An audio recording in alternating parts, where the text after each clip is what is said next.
Friends, பானின்ஸ் two serial இனி வரப்போற எபிசோட்ஸ்க்கான review தான் பார்க்க போகிறோம். அடுத்தடுத்த சுவாரஸ்யங்களை தெரிஞ்சுக்கிறதுக்கு இந்த வீடியோவை ஸ்கிப் பண்ணாமல் கடைசி வரைக்கும் பாருங்க.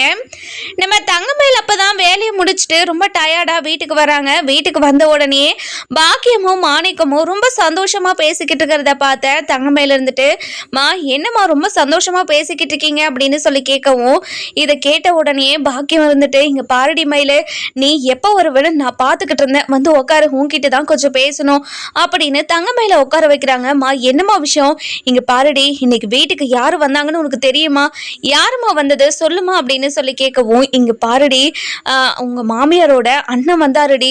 அண்ணனா, அவர் எதுக்காகமா இங்க வந்தாரு அப்படின்னு சொல்லி கேட்கவும், இங்க பாருடி, அவரோட பையன் குமார் இருக்காருல்ல, குமார், அவனுக்கு நம்ம பொண்ணு அதாவது நம்ம சுடரை கேட்க வந்தாங்கடி அப்படின்னு சொல்லி சொல்றாங்க.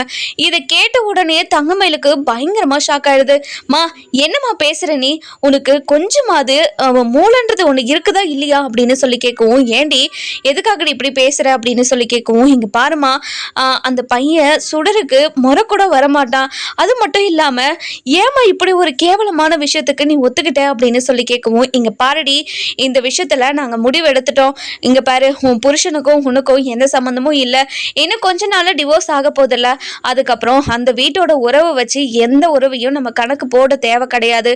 அதனால இந்த கல்யாணம் நடக்க தான் போகுது, சுடரோட வாழ்க்கை சந்தோஷமா இருக்க போகுது, அதுக்கு முழு கேரண்டி அவங்க அப்பா கொடுத்துட்டு போயிருக்காதுடி அப்படின்னு சொல்லவும், இங்க பாருமா, நீ என்னதான் சொன்னாலையும் சுடரை கண்டிப்பா அவங்க வீட்டுக்கு நான் அனுப்பவே மாட்டேன் அப்படின்னு சொல்லவும், நீ யாரடி அதை சொல்றதுக்கு, என் பொண்ணோட வாழ்க்கையை எப்படி கரை சேர்த்துறதுன்னு நினைச்சு நானே ரொம்ப வருத்தப்பட்டுக்கிட்டு இருந்தேன். அந்த கடவுளை பார்த்துதான் இப்போ என் பொண்ணுக்கு பெரிய இடத்துல இருந்து ஒரு சம்மந்தம் வந்திருக்கு, அதை கெடுத்து விடலான்னு பாக்குறியா, உன்னோட வாழ்க்கையை தான் நீயே மண்ணை வாரி தலையில போட்டுக்கிட்ட, இப்போ சுடரோட வாழ்க்கையும் அப்படி போகணும்னு நினைக்கிறியா, இங்க பாரு, நீ உனக்கு இந்த விஷயத்துல சம்மதம் இருந்தாலையும் இல்லைனாலையும் இந்த கல்யாணம் நடக்க தாண்டி போகுது, இந்த கல்யாணத்துக்கு சம்மதம் சொல்லி அனுப்பி வச்சுட்டேன்மா, இந்த விஷயம் சுடருக்கு தெரியுமாமா அப்படின்னு சொல்லி கேட்கவும், இங்க பாருடி, அவ காலேஜ்ல இருந்து வந்ததுக்கு அப்புறம் நான் சொல்லிக்கிறேன், நீ அவகிட்ட ஏதோ பேசிக்கிட்டாலாம் இருக்காத, இங்க பாருமா, என்னோட வாழ்க்கையை நாசம் பண்ண மாதிரி அவளோட வாழ்க்கையும் நாசம் பண்ணாதம்மா, அவ படிக்கட்டுமா, அவ படிச்சு நல்ல வேலைக்கு போய் அவளுக்கு மனசுக்கு பிடிச்ச பையனை கல்யாணம் பண்ணிக்கிட்டோமா, அந்த ரொம்ப பொறுக்கி பையமா, எதுக்காக பணத்துக்காக ஆசைப்பட்டு நம்ம சுடரோட வாழ்க்கையை அழிக்கணும் அப்படின்னு சொல்லி கேட்கவும், இதை கேட்ட உடனே இங்க பாருடி, அப்படியெல்லாம் ஒன்றும் இல்லை, அந்த பையனும் நல்ல பையன்தான், ஏதோ அந்த குடும்பத்தை பழிவாங்கிறதுக்காக அதெல்லாம் பண்ணிட்டாங்க, என்ன பண்ணுறது விடு அப்படின்னு சொல்லிடுறாங்க. மா உனக்கு கொஞ்சமாவது மூலன்றது இருக்குதா இல்லையாம்மா, நான் சொல்கிறது உனக்கு புரியுதா இல்லையா, நான் சொல்கிறது உனக்கு புரியுதா இல்லையாடி, அந்த குடும்பத்தில் இருக்கிறவங்க எல்லாரும் நம்ம சுடரை நல்லா பார்த்துப்பாங்க, அந்த நம்பிக்கை எனக்கு இருக்குது, அப்படியே அவங்க பார்த்துக்கிறதுனாலையும் அவங்களை எப்படி பார்த்துக்க வைக்கிறதுன்னு எனக்கு தெரியும், நீ இந்த விஷயத்தில் தலையிடாத, இங்கே பாருமா, இந்த விஷயத்தில் யாருக்கிட்ட பேசினா என்ன நடக்கும்னு எனக்கு தெரியும், அதனால நான் யார்கிட்ட பேசணுமோ அவங்க கிட்ட பேசிக்கிறேன் அப்படின்னு சொல்லி அமைதியாக உட்காந்துடுறாங்க. அந்த நேரம் பார்த்து நம்ம சுடர் வராங்க. வந்த உடனே பாக்கியம் இருந்துட்டு சுடர் வந்த உடனே, சுடரே வா சுடரே, உனக்காக தான் நான் இவ்வளோ நேரமாக காத்துக்கிட்டு இருந்தேன், வா வா உக்காரு வா அப்படின்னு சொல்லவும், நம்ம சுடருக்கு ஒன்றுமே புரிய மாட்டேங்குது. மா என்னம்மா எதுக்காகம்மா இப்படிலாம் பண்ணிக்கிட்டு இருக்க அப்படின்னு சொல்லி கேட்கவும், இதை கேட்ட உடனே நம்ம பாக்கியா இருந்துட்டு, இங்கே பாருடி, உனக்கு ஒரு நல்ல சம்மந்தம் வந்திருக்கு, அந்த சம்மதத்துக்கு நான் உன்னை கட்டி கொடுக்கறதுக்கு சம்மதம் சொல்லிட்டேன், நீ கல்யாணம் பண்ணிக்கிட்டு போய் படிடி, உனக்கு எவ்வளோ படிக்கணும்னு தோணுதோ படி, அந்த வீட்டில் உன்னை யாரும் படிக்க வேண்டான்னு சொல்லவே மாட்டாங்கடி அப்படின்னு சொல்லவும், மா எனக்கு இப்போதைக்கு கல்யாணம் வேண்டாமா, எதுக்காக எனக்கு கல்யாணத்தை பற்றியெல்லாம் பேசிக்கிட்டு இருக்க, எனக்கு இப்போதைக்கு கல்யாணம் வேண்டவே வேண்டாம் அப்படின்னு சொல்லுவோம். இங்கே பாருடி, அப்பா அம்மா சொல்கிறத பேச்சை கேட்டுட்டு முதல்ல கல்யாணம் பண்ணிக்கிட்டு போய் வாழ்ற வழியை பாரு, உன் அக்கா மாதிரி வாழ வெட்டியே வந்து உக்காந்துடாத வீட்டில், சரியா அப்படின்னு சொல்லவும், இங்கே பாருங்கம்மா, நீங்கள் என்னதான் சொன்னாலையும் என்னால் இந்த கல்யாணத்துக்கு ஒத்துக்கவே முடியாதுமா அப்படின்னு சுடர் ஒரு பக்கமும், அதுக்கப்புறம் தங்கமேல இருந்துட்டு, இங்கே பாரு சுடரு, நீ அவங்க பேச்சை கேட்டு உன்னோட வாழ்க்கையை நாசம் பண்ணிக்காத, அந்த பையன் யாரு தெரியுமா, அந்த குமார், அதுவும் என்னோட அத்தையோட அண்ணன் பையன் குமார், உனக்கு முறை கூட கிடையாது, இப்படி ஒரு கல்யாணம் உனக்கு தேவையா சுடரு, நல்லா யோசிச்சுக்கோ, நல்லா யோசிச்சு ஒரு முடிவெடு, அந்த குமார் ரொம்ப பொறுக்கி பொறுக்கி போய் நீ கல்யாணம் பண்ணிக்க போறியா அப்படின்னு சொல்லி நம்ம தங்கமேல இருந்துட்டு எல்லா விஷயத்தையும் எடுத்து சொல்லவும், இங்கே பாருமா எப்படிமா உனக்கு மனசு வந்துச்சு இப்படி ஒரு இடத்துல என்னை கல்யாணம் பண்ணி கொடுக்கணும்னு, இங்கே பாருமா இதில் எனக்கு சம்மதமே கிடையாது அப்படின்னு சொல்லவும், நம்ம பாக்கியம் இருந்துட்டு இங்கே பாருங்கடி யாராவது இந்த விஷயத்தில் தலையிட்டீங்க அவ்வளோதான் உங்களுக்கு மரியாதை அப்படின்னு சொல்லிட்டு கல்யாணத்துக்கு தேவையான எல்லா ஏற்பாடையும் நம்ம சக்திவேல் கிட்ட சொல்லி நடத்த சொல்லிடுறாங்க. இந்த பக்கம் நம்ம தங்கமேலுக்கு பயங்கர கோவம் வருது. இந்த விஷயத்துக்கு எப்படியாவது நமக்கு நியாயம் கிடைச்சே ஆகணும் அப்படின்னு. அதாவது இப்போ முத்துவேல் வீட்டுக்கு போகிறாங்க. போன உடனே ஐயா யாராவது உள்ளே இருக்கீங்களா, யாராவது இருந்தால் வெளியே வாங்க அப்படின்னு சொல்லி வெளியே நின்று கூப்பிட்டுக்கிட்டு இருக்கவும், அந்த நேரம் பார்த்து இந்த பக்கம் நம்ம கோமதி இருந்துட்டு மீனாவை ஹாஸ்பிட்டல்லேருந்து வீட்டுக்கு கூட்டிகிட்டு வராங்க. நம்ம தங்கமேல அந்த வீட்டில் நின்று பேசிக்கிட்டு இருக்கிறத பார்த்துட்டு நம்ம மீனா கிட்ட, இங்கே பாரடி மீனா, தங்கமேல எதுக்காகடி அங்கே போய் நின்று பேசிக்கிட்டு இருக்கா, என்னடி ஆச்சு அப்படின்னு சொல்லி கேட்கவும், அதுக்கப்புறம் என்ன நம்ம முத்துவேலு, மாரி, வடிவு, அப்பத்தா, அப்படி பழனி அப்படின்னு எல்லாருமே வெளியே வந்துடுறாங்க. வந்த உடனேயே நம்ம தங்கமேல இருந்துட்டு, இங்கே பாருங்க ஐயா உங்ககிட்ட ஒரு நியாயம் கேட்டுட்டு போகலான்னு வந்திருக்கேன் ஐயா அப்படின்னு சொல்லி கேட்கவும், என்னம்மா என்ன நியாயம், என்ன நியாயம் இங்கே வந்து கேட்கணும்னு வந்திருக்க நீ அப்படின்னு சொல்லி கேட்கவும், இங்கே பாருங்க ஐயா உங்களோட தம்பி எங்கள் வீட்டுக்கு இன்னைக்கு வந்திருக்காரு. வந்து குமாருக்கு எங்கள் தங்கச்சியை கல்யாணம் பண்ணி கொடுப்பீங்களான்னு கேட்டு எங்கள் வீட்டில் இருக்கிறவங்க கிட்டெல்லாம் சம்மதம் வாங்கிட்டு போயிருக்காரு. எங்கள் வீட்டில் இருக்கிறவங்க தான் எதுவுமே புரியாமல் இப்படியெல்லாம் பண்ணிக்கிட்டு இருக்காங்கன்னா நீங்களும் ஏன் ஐயா இப்படியெல்லாம் பண்ணிக்கிட்டு இருக்கீங்க அப்படின்னு சொல்லி கேட்கவும், இதை கேட்ட உடனேயே நம்ம அது முத்துவேலுக்கு பயங்கரமாக ஷாக் ஆகிடுது. என்னம்மா சொல்கிற, உங்கள் வீட்டு பொண்ணை என் தம்பி வந்து பொண்ணு கேட்டானா, அதுவும் கல்யாணத்துக்கெல்லாம் ஏற்பாடு பண்ணிட்டாங்களா, என்னம்மா சொல்லிக்கிட்டு இருக்க அப்படின்னு சொல்லி கேட்கவும், அந்த நேரம் பார்த்து நம்ம சக்திவேல் வராரு. வந்த உடனே முத்துவேல் இருந்துட்டு சக்திவேல் கிட்ட, இங்க பாரு சக்தி, நீ இந்த பொண்ணோட வீட்டுக்கு போய் இவ தங்கச்சிய குமாருக்கு பொண்ணு கேட்டியா அப்படின்னு சொல்லி கேட்கவும், ஆமாண்ணே ஆமா இவங்க வீட்டுக்கு போய் இவங்க தங்கச்சியை கல்யாணம் பண்ணிக்கிறதுக்காக பொண்ணு கேட்டேன், அவங்களும் சம்மதம் சொல்லிட்டாங்க, அவ்வளோதான், அடுத்து என்ன நடக்க போதோ அது எல்லாத்தையும் நான் பார்க்க போறேன் அப்படின்னு சொல்றாங்க. இதை கேட்ட உடனே பயங்கர கோவத்துல சக்திவேல ஒரே அரை பல்லாருன்னு விட்டுறாங்க. இங்க பாருடா உனக்கு மூலன்றது கொஞ்சமாவது இருக்குதா இல்லையாடா, எப்படிடா புத்தி இல்லாம இப்படியெல்லாம் யோசிச்சு பண்ற, அந்த பொண்ணு முறையே கிடையாது குமாருக்கு, அப்படி இருக்கும்போது எப்படிடா அந்த பொண்ணை குமாருக்கு கல்யாணம் பண்ணி வைப்ப. இங்கே பாருங்கண்ணே, அந்த குடும்பத்தில் இருக்கிறவங்களும் நம்மளும் வேற யாரோ, அந்த குடும்பத்தில் இருக்கிறவங்கள அத்துவிட்டு நம்ம நிறைய நாளாச்சு, 30 வருஷத்துக்கிட்ட ஆயிடுச்சு. அப்படி இருக்கும்போது எப்படி அந்த குடும்பத்தில் இருக்கிற உறவை நம்ம யோசிச்சு பார்க்க முடியும், அதெல்லாம் யோசிச்சு பார்த்து நான் எதுவும் பண்ண முடியாது, நான் குமாருக்கு அந்த பொண்ணை கல்யாணம் பண்ணி வைக்க தான் போகிறேன், இது யாராலையும் தடுக்க முடியாது அப்படின்னு சொல்லவும், இதை கேட்ட உடனே முத்துவேலுக்கு பயங்கர கோவம் வந்து, இங்க பாருடா இந்த விஷயம் மட்டும் நடந்தா உன் பையனும் சரி நீயும் சரி இந்த வீட்டில் ஒரு நிமிஷம் கூட இருக்கவே கூடாது, முதல்ல இந்த வீட்டை விட்டு கிளம்பிடுங்க அப்படின்னு சொல்லவும், இதை கேட்டு நம்ம வடிவு இருந்துட்டு, இங்க பாருங்க தம்பி, நீங்க யோசிச்சு தான் இது எல்லாமே செஞ்சுக்கிட்டு இருக்கீங்களா, நீங்க இல்லை யோசிக்காம இது எல்லாத்தையும் செஞ்சுக்கிட்டு இருக்கீங்களா, இதெல்லாம் சரி வராது தம்பி, ஏன் தம்பி புரிஞ்சுக்காம இப்படி எல்லாம் பண்ணிக்கிட்டு இருக்கீங்க அப்படின்னு சொல்லி கேட்கவும், இங்க பாருங்க நீ இந்த விஷயத்துல நீங்க தலையிடாதீங்க, என்னோட பையனை வார்த்தைக்கு வார்த்தை பொறிக்கணும் என்னென்னமோ சொல்லி அவனை திட்டிக்கிட்டு தானே இருக்கீங்க, எதுக்காக அவனோட விஷயத்துல நீங்க தலையிடுறீங்க, இனிமே அவனோட விஷயத்துல நீங்க தலையிடாதீங்க அப்படின்னு நம்ம வடிவை பார்த்து ஒரு அப்படியே மூஞ்சில் அடித்த மாதிரி பேசிடுறாங்க.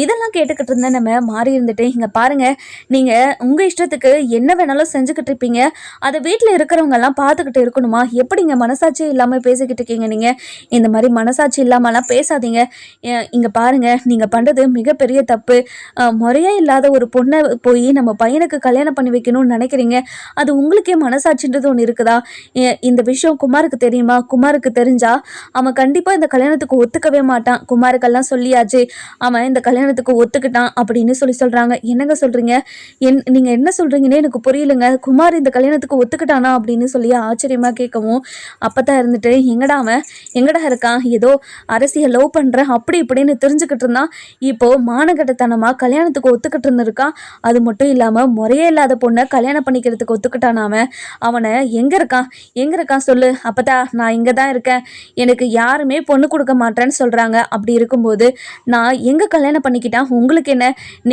நீங்களாச்சும் எனக்கு கல்யாணம் பண்ணி வைப்பேங்கன்னு நினச்சேன். ஆனால் நீங்களும் அதை பண்ண கிடையாது. அதனால தான் என் அப்பா எனக்கு ஒரு பொண்ணை பார்த்துட்டு வந்திருக்காரு. அந்த பொண்ணை நான் கல்யாணம் பண்ணிக்க தான் போகிறேன். நீங்கள் யாருமே தடுக்க முடியாது அப்படின்னு நம்ம குமாரம் அப்படியே ரொம்ப வெறப்பாக நின்றுக்கிட்டு இருக்காங்க. இதெல்லாம் கேட்டுக்கிட்டு இருந்தேன் நம்ம முத்துவேலுக்கு பயங்கர கோவம் வந்து, இங்கே பாருங்கள், நீங்கள் 2 பேருமே ரொம்ப ரொம்ப தப்பு பண்ணிக்கிட்டு இருக்கீங்க. எதுக்காக இப்படியெல்லாம் பண்ணிக்கிட்டு இருக்கீங்க? இங்கே பாருங்கண்ணே, நீங்களாவது என் பையனுக்கு கல்யாணம் பண்ணி வைப்பீங்கன்னு நினச்சிக்கிட்டு இருந்தேன். ஆனால் இனிமேல் அது நடக்க போகிற மாதிரி தெரியல.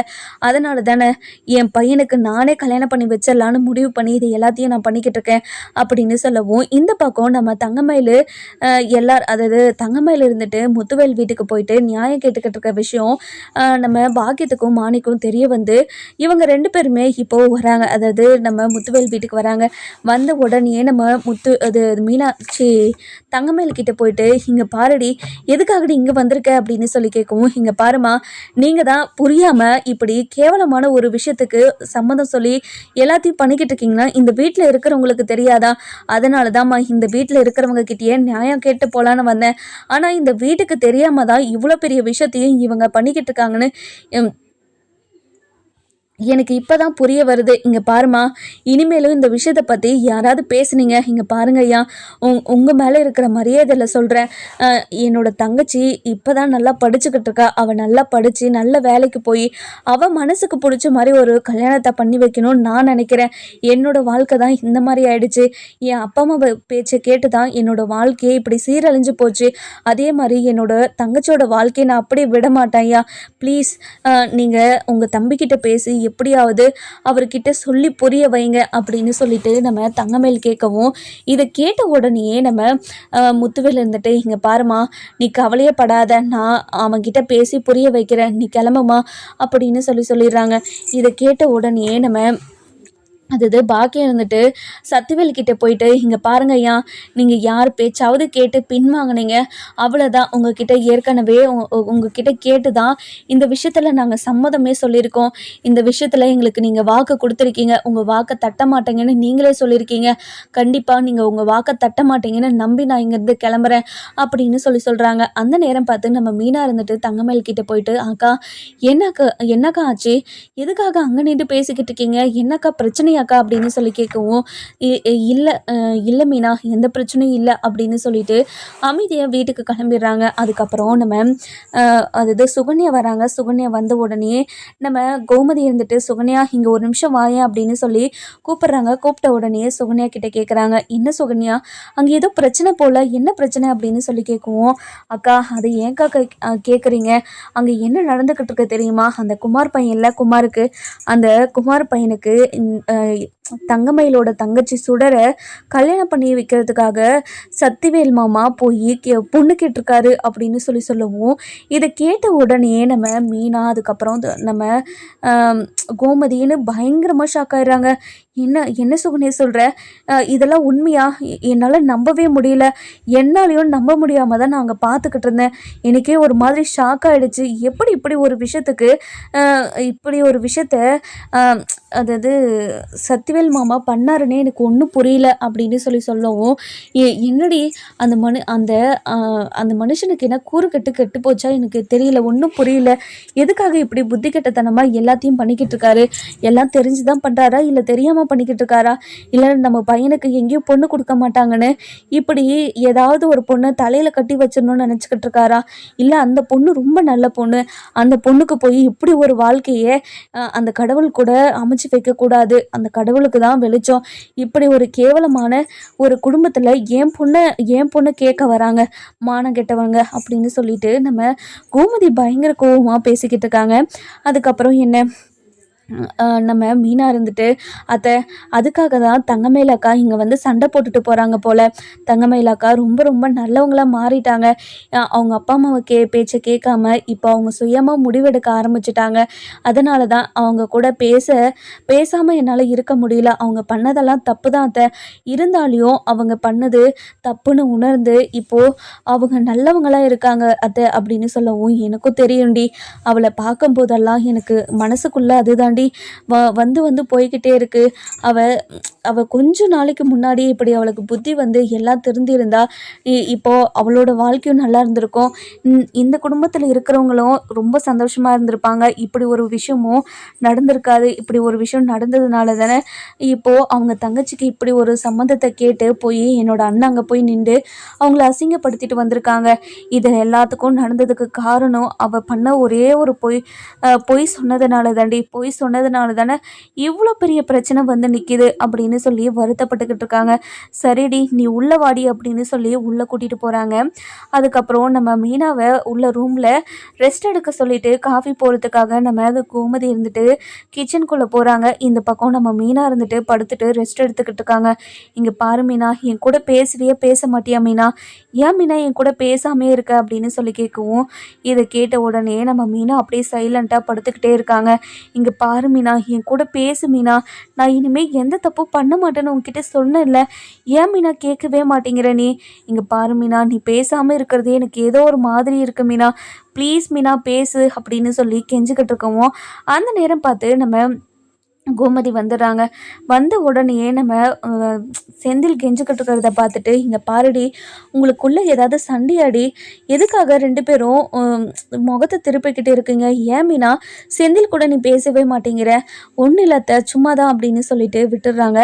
இந்த பக்கம் நம்ம குமார் இருந்துட்டு சக்திவேல் கிட்ட, இங்கே பாருங்கப்பா, எனக்கு நீங்கள் இப்படி ஒரு சம்மந்தத்தை பார்த்துருக்கீங்க, ஏன்ப்பா இப்படி ஒரு சம்மந்தத்தை எனக்கு பார்த்தீங்க அப்படின்னு சொல்லி கேட்கவும், இங்கே பாருடா, அந்த குடும்பத்தில் இருக்கிற பொண்ணு கண்டிப்பாக உன்னை ரொம்ப நல்லா பார்த்துக்கும், பயந்து நம்ம குடும்பத்துக்கு பயந்த மாதிரி இருக்கும், நம்ம பேச்சையும் கேட்கும்டா, அதனால தான் இப்படி ஒரு பொண்ணை பார்த்தேன், நீ கவலைப்படாதடா, உன்னோட வாழ்க்கை ரொம்ப ரொம்ப சந்தோஷமாக இருக்கும், நீ அந்த பொண்ணை கல்யாணம் பண்ணிக்கிட்டு நீ சந்தோஷமாக இருக்கிறத என்னோட 2 கண்ணால் நான் பார்க்கணும்டா, அந்த பரதேச குடும்பத்திலேருந்து நீ ஒரு பொண்ணை கல்யாணம் பண்ணிக்கணும்னு நினைக்காதடா, நான் ஏதோ கூறுகட்டத்தனமாக அன்றைக்கி உங்ககிட்ட அந்த பொண்ணை லவ் பண்ணுடான்னு சொல்லி கொடுத்துட்டேன், அந்த குடும்பத்தை பழி வாங்கிறதுக்காக தான் அப்படி சொன்னேனே தவிர நீ உண்மையாக லவ் பண்ணுவன்னு எனக்கு தெரியாதுடா, உன்னோட மனசு உண்மையாக இருக்கும்னு எனக்கு தெரியல, என்னை மன்னிச்சிருடா, என்னால் தானே உனக்கு இவ்வளோ பிரச்சனையும் நடந்துச்சு அப்படின்னு சொல்கிறாங்க. அதுக்கப்புறம் நம்ம மாறி இருந்துட்டு சக்திவேல் கிட்ட போயிட்டு, இங்கே பாருங்க,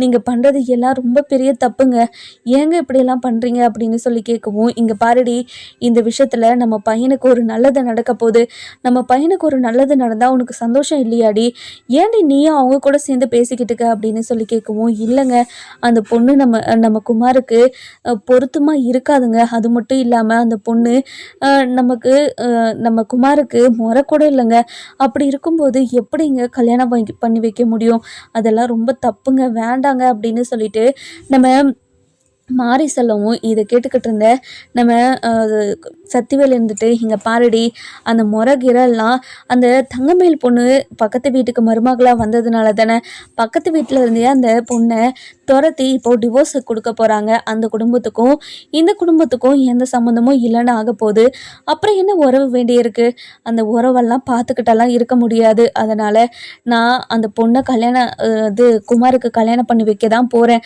அப்படின்னு சொல்கிறாங்க. இதை கேட்டு நம்ம அப்போ இருந்துட்டு, அடே கூறு கட்டவனை, எதுக்காகடா இப்படியெல்லாம் பேசிக்கிட்டு இருக்க நீ, இதெல்லாம் ரொம்ப தப்புடா, இங்கே பாருடா, ஏதோ அரசியை உயிருக்கு உயிராக காதலிக்கிறேன், அது பண்ணுறேன் இது பண்ணுறேன்னு சொல்லிட்டு என்கிட்ட என்னென்னமோ சொன்னியாடா, ஆனால் அதெல்லாம் வெறும் பேச்சு தானாடா அப்படின்னு சொல்லி கேட்குவோம், இங்கே பாரப்பத்தா அவளுக்கு ரொம்ப திமிரு ஏறி போச்சு, நான் அவகிட்ட போய் கெஞ்சிக்கிட்டே இருக்கிறதுனால தானே அவள் என்னை இவ்வளோ அசிங்கமாக நினச்சிட்டா, அதனால தான் அப்பா பார்த்த பொண்ணவே நான் கல்யாணம் பண்ணிக்கலான்னு முடிவு பண்ணிட்டேன், இனிமே யாருக்காகவும் போய் அவங்க காலில் விழணுன்ற அவசியம் எனக்கு கிடையாது, என்னோட வாழ்க்கையில் என் அப்பா யாரை காட்டுறாரோ அவரை கல்யாணம் பண்ணிக்கிறேன் நான் அப்படின்னு சொல்கிறாங்க.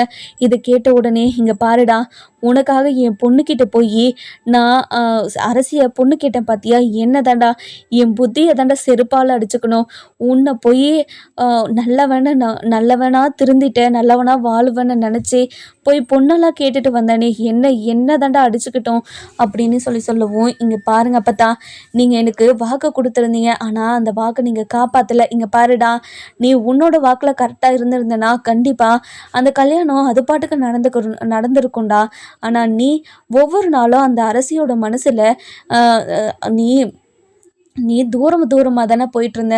அவன் மனசில் நீ ஆசையை வளர்க்காம வெறுப்பை மட்டும் வளர்த்துக்கிட்டு இருந்தா அந்த பொண்ணுக்கு உன்னை கல்யாணம் பண்ணிக்கிறதுக்கு எப்படிடா தோணும்? தோணவே தோணாதுடா, எந்த பொண்ணுக்குமே தோணாதுடா அப்படின்னு சொல்லி பேசிக்கிட்டு இருக்காங்க. அந்த நேரம் பார்த்து நம்ம பழனி வரவும், இங்கே பாராத்தா நீ என்னதான் படித்து படித்து கிளிப்புள்ளிக்கிற கிளிப்புள்ளிக்கு சொல்கிற மாதிரி சொன்னாலும் இந்த மரமண்டைங்களுக்கெல்லாம் ஏறவே ஏறாது. அதனால் நீ சொல்கிறது ரொம்ப பெரிய வேஸ்ட்டு. நீ எதுவுமே சொல்லாமல் அவங்க இஷ்டத்துக்கு என்ன வேணாலும் பண்ணிட்டு போட்டும், விட்டுருங்க. அதுக்கப்புறம் அனுபவிச்சதுக்கப்புறம் தான் எல்லாமே தெரியும்.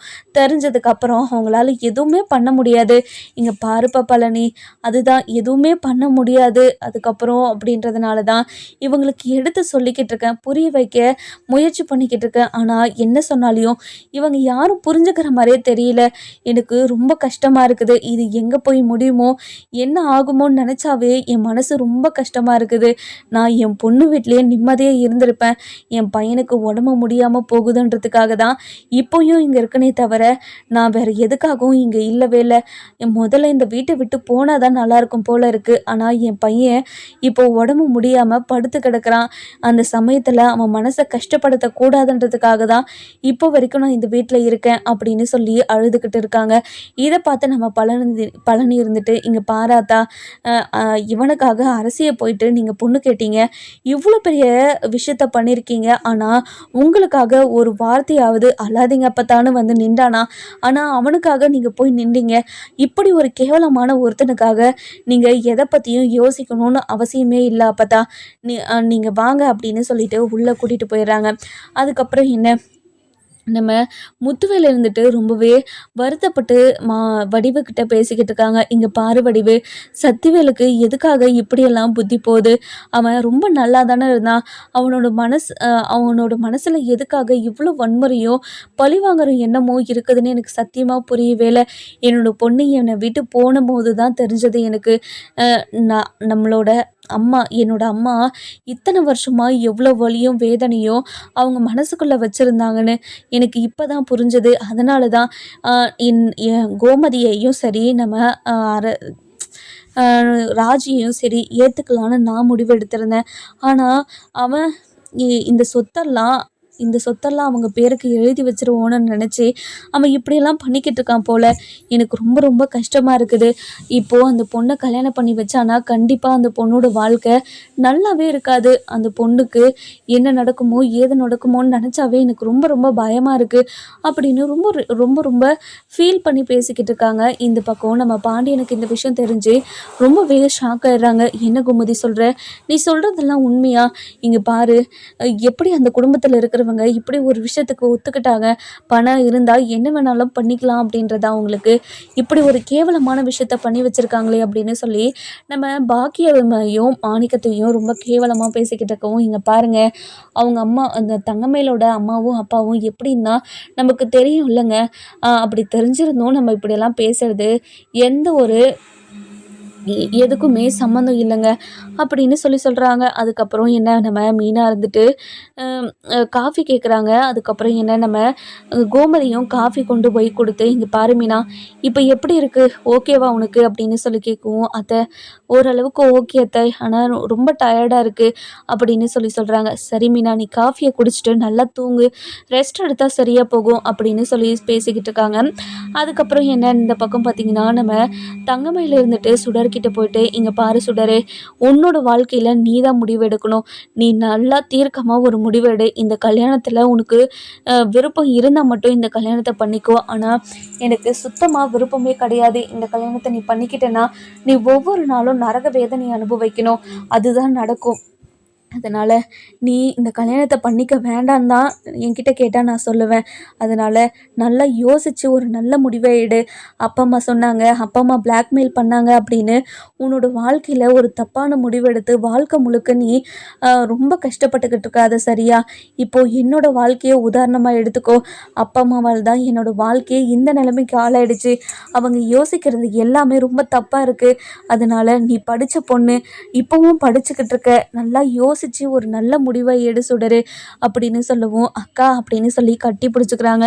இங்கே பாருங்கக்கா, அம்மாவும் அப்பாவும் என்னை வந்து பிளாக்மெயில் பண்ணுறாங்க. நீ இந்த கல்யாணத்தை பண்ணிக்கலனா நான் உயிரோட இருக்க மாட்டேன். நாங்கள் 2 பேரும் நாண்டுக்கிட்டு போயிடுறோம். நீ மட்டும் இந்த உலகத்தில் சந்தோஷமாக இரு அப்படின்னு என்னென்னமோ சொல்லிக்கிட்டே இருக்காங்க. எனக்கு ரொம்ப ரொம்ப கஷ்டமாக இருக்குதுக்கா. எப்படிக்கா அவங்கள மீறி இதை எல்லாத்தையும் நான் பண்ண முடியும்? எனக்கு ரொம்ப பயமாக இருக்குக்கா. என்னோடய வாழ்க்கை எங்கே போய் முடியுமோன்னு நினச்சாவே எனக்கு ஒரு மாதிரி பதட்டமாக இருக்குதுக்கா. இந்த கல்யாணம் ஏற்பாடெல்லாம் எல்லாம் அப்படியே நடக்கணும்னு சொல்லிட்டாங்களாம். இப்போது எனக்கு ரொம்ப ரொம்ப பயமாக இருக்குது. எப்படிக்கா என்னோடய வாழ்க்கையை நான் காப்பாற்ற போகிறேன் அப்படின்னு சொல்லி பயங்கரமாக அழுதுகிட்டு இருக்காங்க. இங்கே பாரு சுடரு, இந்த கல்யாணத்தில் உனக்கு விருப்பம் இருக்கா இல்லையான்னு மட்டும் என்கிட்ட சொல்லு, மற்றதெல்லாம் நான் பார்த்துக்கிறேன் அப்படின்னு நம்ம சுடர்கிட்ட சொல்லுவோம். அக்கா, எனக்கு இந்த கல்யாணத்தில் துளி கூட விருப்பமே இல்லை. நான் மேலும் மேலும் படிக்கணும்னு ஆசைப்பட்றேன் அப்படின்னு சொல்கிறாங்க. நம்ம சுடர் ஆசைப்படுறத நம்ம தங்கமேல் நிறைவேற்றி வைப்பாங்களா மாட்டாங்களான்னு சொல்லிட்டு நம்ம வர எபிசோடில் பார்க்கலாம். இந்த வீடியோ உங்களுக்கு பிடிச்சிருந்தா லைக் பண்ணுங்கள், சப்ஸ்கிரைப் பண்ணுங்கள், மறக்காம பெல் ஐகானை கிளிக் பண்ணிக்கோங்க.